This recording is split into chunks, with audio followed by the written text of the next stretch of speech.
Yeah, okay.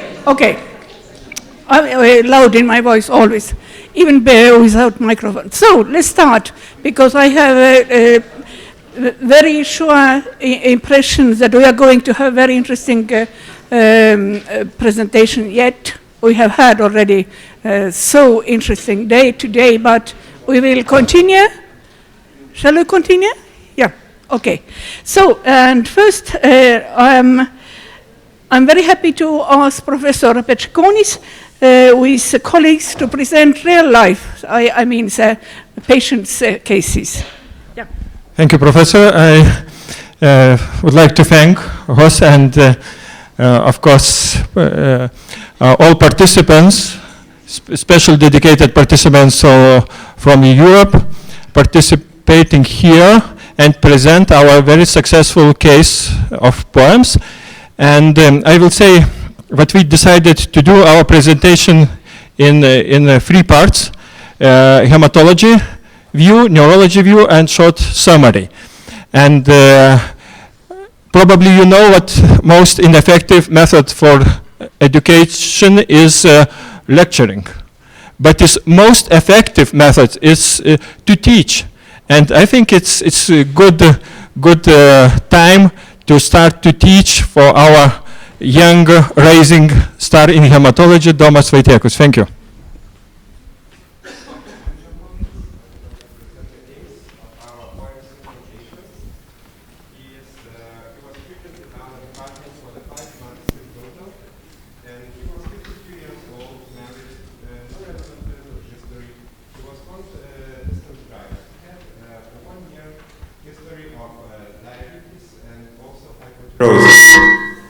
Okay.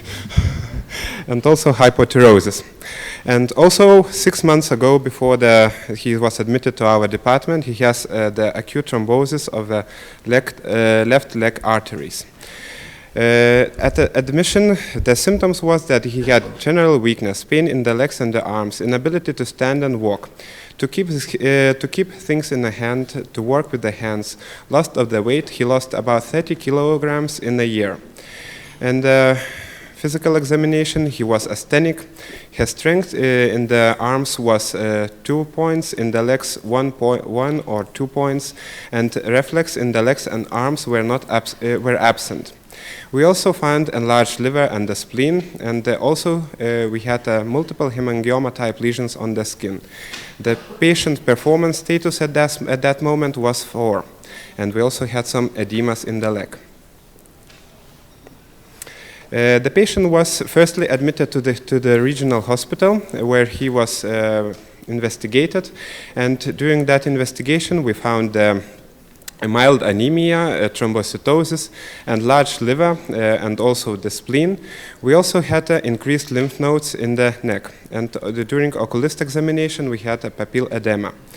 The patient had suspicion of multiple myeloma and was transferred to our hospital for further evaluation. And at our hospital, we did more tests, and we had a slightly elevated CRP. We also had immunoglobulin A 3.88, and in the cerebral spinal fluid, we had increased the protein. It was 2.04. In electrophoresis, we had a gamma globulin M fraction.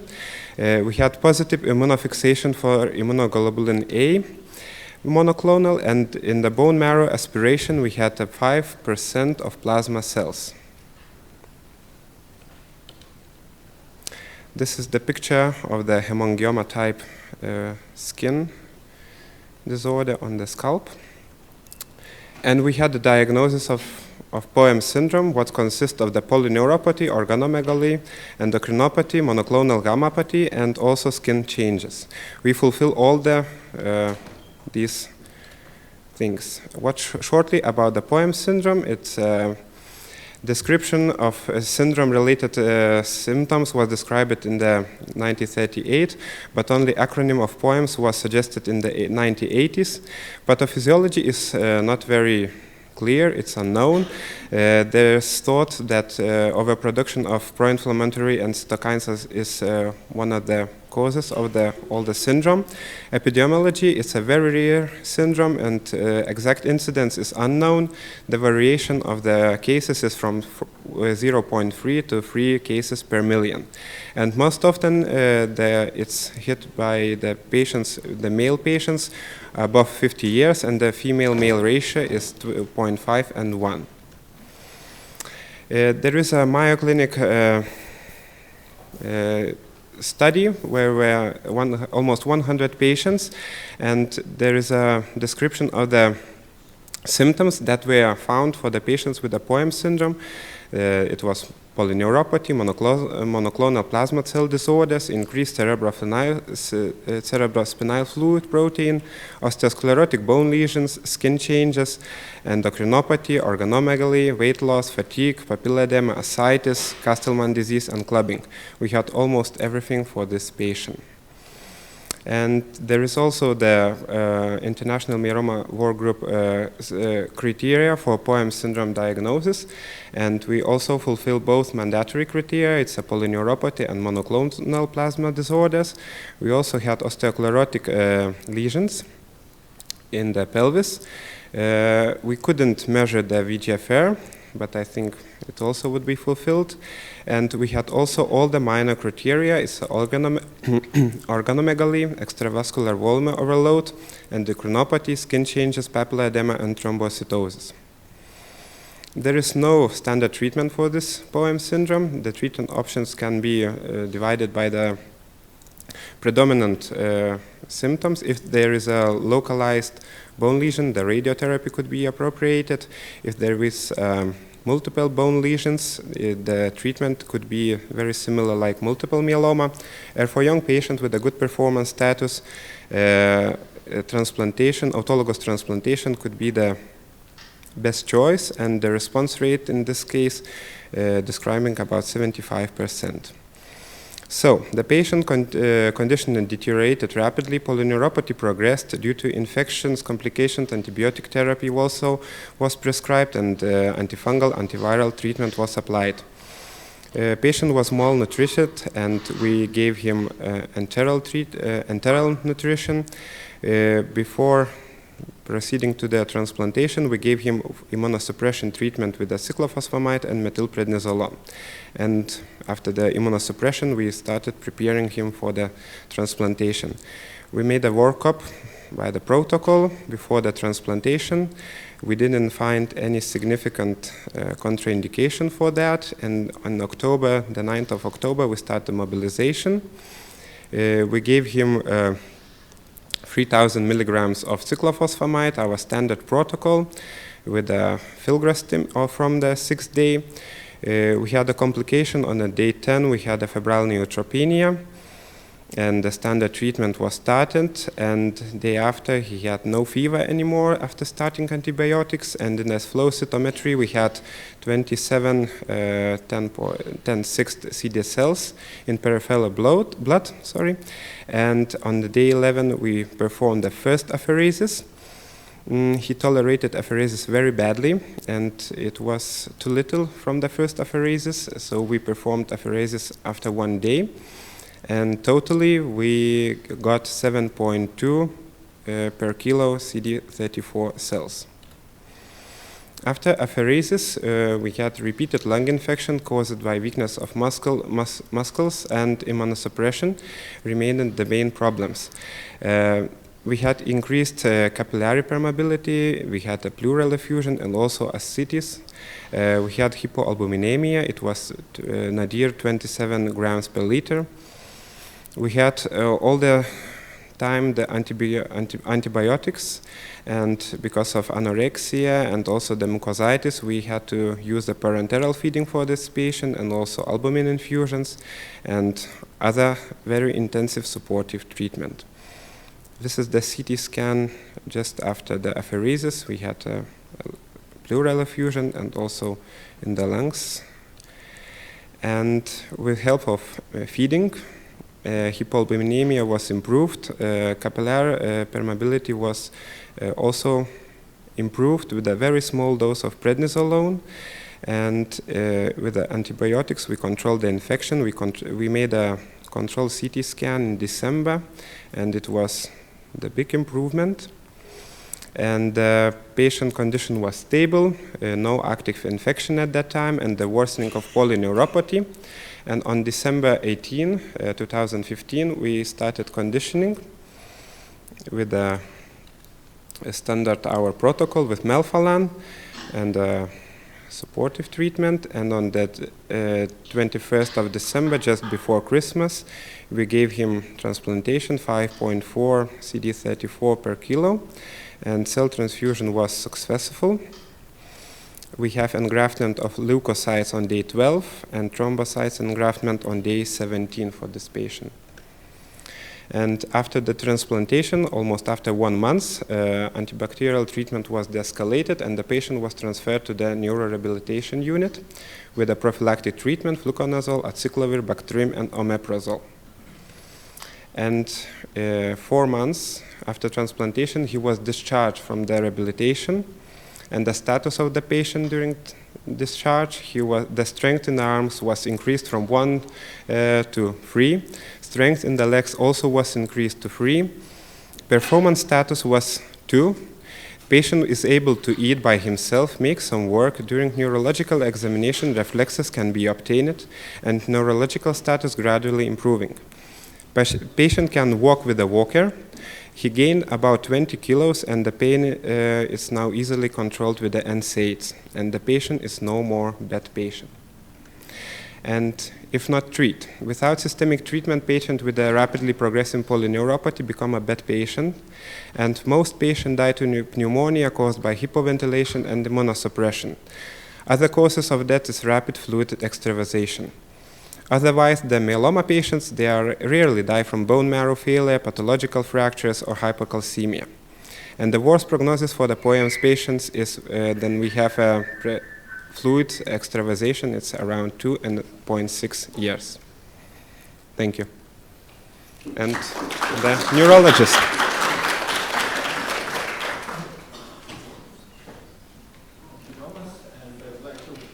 Our point of view, Laura Shinkunaitė, our resident in neurology department.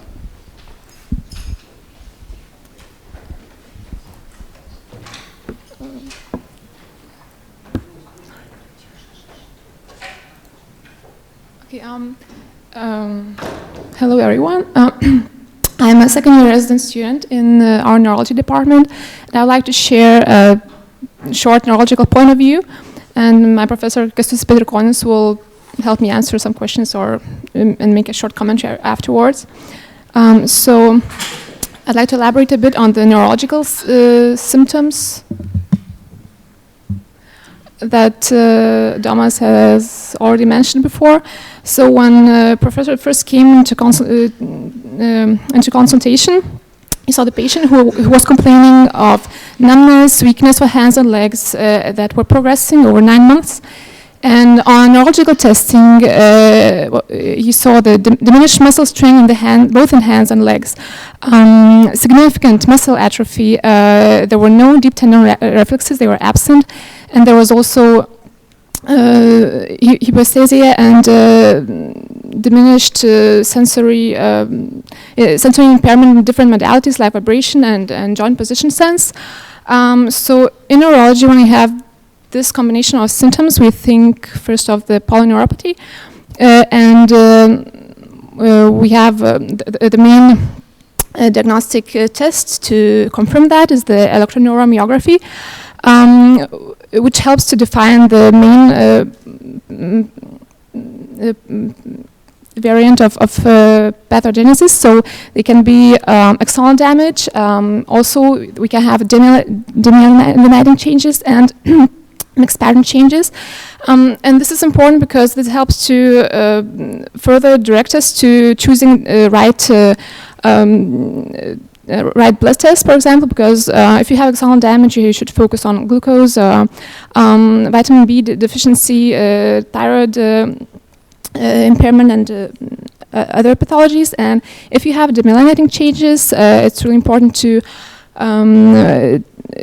perform the serum protein electrophoresis and also lumbar puncture. And if you have mixed pattern, it's we also start with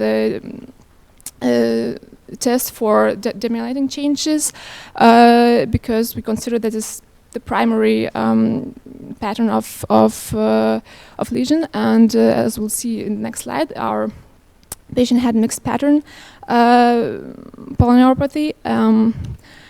So what we saw on electroneurography, it was the high-grade axonal demyelinating sensory motor polyneuropathy with no sensory interaction potential obtained. There was in the hands there was system responses. There was partial distal axonal degeneration and prominent demyelinization of the motor nerve fibers in the arms, and there were no action potentials obtained in the legs. And so this led us to performing the lumbar puncture, where we saw only one white blood cell, while there was a really highly increased protein level, over 2 grams per liter, while one normal is only 0.5 grams per liter or less. And this phenomenon is called the albuminosyllogic dissociation, which is really which is really likely for polyneuropathy. Also, since we already had the EGA lambda monoclonal protein extracted in the immunoglobulin protein electrophoresis, that led us, well, with our colleagues, in the diagnosis of the POEMS syndrome. And Domas has already mentioned the criteria, which is polyneuropathy and monoclonal plasma proliferative disorder, as well as chronic bone lesions, organomegaly, and other. And what is important here is that to remember that in POEMS you can the polyneuropathy is not the only syndrome of in neurology that you can have. You can also, for example, if you have sclerotic bone lesions, you can have compressive myelopathy, or if you have thrombocytosis, you can have stroke. So there should be room for consideration for these syndromes as well. And so if our patient had this disease in like 30 years ago, there was only one clinical entity, the CIPD, the chronic immune demyelinating neuropathy, with some connection with multiple with myeloma, and he probably would not have been diagnosed. And in 2016, we have a completely different picture of clinical syndromes that all fall down to the chronic immune-mediated demyelinating neuropathies. And for us, the important ones here are the POEMS syndrome, the MGUS syndromes, and Waldenstrom's macroglobulinemia, and they all fall into this new category of the paraproteinemic demyelinating neuropathies. And while doing research on this case, I found the guidelines. They were first published in 2006 and updated in 2011, and they give the classification of this clinical entity. And we have the malignant monoclonal gammopathies that like multiple myeloma, plasmacytoma, and the malignant lymphoproliferative disease, primary amyloidosis. There's also the monoclonal gammopathy of undetermined significance, and others like POEMS, which in the literature still is really connected with the osteosclerotic myeloma, which so it probably would fall down to this category. In the clinical approach, what's important is the differentiation of the immunoglobulin class, because for the EGM polyneuropathy, the clinical pattern is less aggressive. It progresses a bit slowly. It's symmetric and with a predominantly sensory impairment. And there is a strong association with the anti-myelin-associated glycoprotein antibodies. While in the EJA or JJ polyneuropathy, the progression is more rapid. It's usually affects the motor as well as sensory functions. So it's more aggressive. And what is important that all these paraproteinic neuropathies are give poor response when treated with conventional therapies like plasma exchange or glucocorticoids or even intravenous immunoglobulins. There are some open trials or RCTs, but they really don't give good results. And so also there's still research on immunosuppressive therapies for the treatment of the EJM PDN, like cyclophosphamide or rituximab, but for rituximab, the trial is already done, and there was no significant improvement while treated with this, while treating this pathology, and there's also a high risk-benefit ratio. So what is left is to treat the underlying disease, and as in with Bowen's treatment, you can.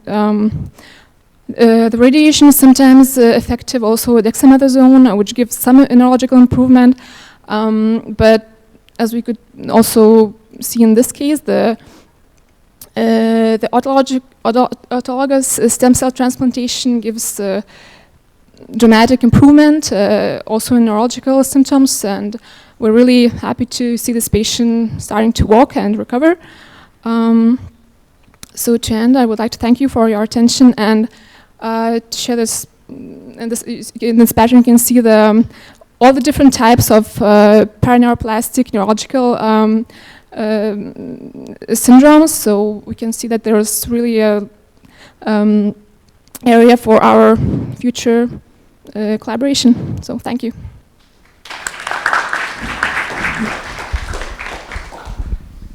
Thank you, Laura and Domas. I would like to ask audience for questions. If not, I would like to explain a little bit about differential diagnostic, because patient was bed patient for 9 months. It means yes, it was very simple to hear about with the diagnosis and treatment decision, but we have to do differential diagnosis between spinal disorders, spinal cord disorders, about diabetic neuropathy, because this patient had 2 years diabetes mellitus, and we had to exclude other possible causes of polyneuropathy. And when we decided that it's POEM syndrome, it's very rare syndrome. It was first diagnosed and verified polyneuropathy cause like POEM syndrome in our hospital, and it was very difficult to decide which treatment will be very effective. And we asked Professor, as I know, we asked Professor Niederwieser to help, and it was very interesting to hear what it was approved, what this treatment will be effective. And second moment I would like to mention, psychological situation of the patient. Patient has depression, and it was very difficult to explain him, but he had to wait the results for a few months, and today we know that patient can walk for 20 meters. It means our strength, it was not physical strength as physician, our strength was in our psychological support of this patient. It's very helpful to know. And third moment I would like to mention, it's good, this patient, very complex patient, is very good to make multidisciplinary team, to make discussion, to make treatment and support decision. It was very good for our hematology department, for us as neurologists, for our rehabilitation department, to make our team. Thank you all of members of this team, and we had a very successful end of the story. Yeah. Thank you, Professor, again. Thank you.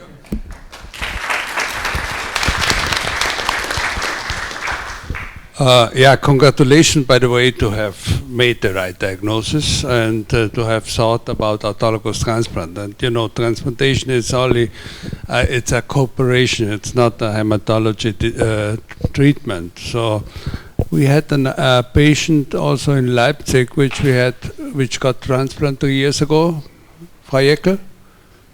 And he was also not walking, and now he's walking and had a normal walking system. So, but this was not as sick as your patient was. So he had a lot of pulmonary problem at the beginning, especially during mobilization. So congratulations of all of you for this really exciting treatment. Thanks a lot. It has been extremely interesting, and I think it's just a link to go further with hematopoietic stem cell transplantation, further opportunities, not only in lymphomas, that not only in multiple myeloma. I remember well in 90s, it has been expected a great, there has been great expectation. Okay. Can I talk? Yes. Okay.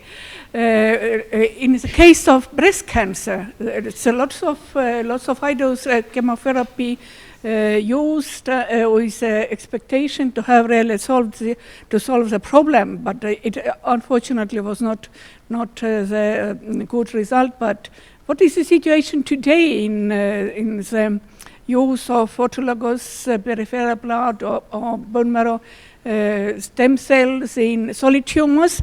And I'm very happy to ask Professor Marco Breni from Italy. Please tell us. Yeah, just the connection with telemedicine. Ah, sorry.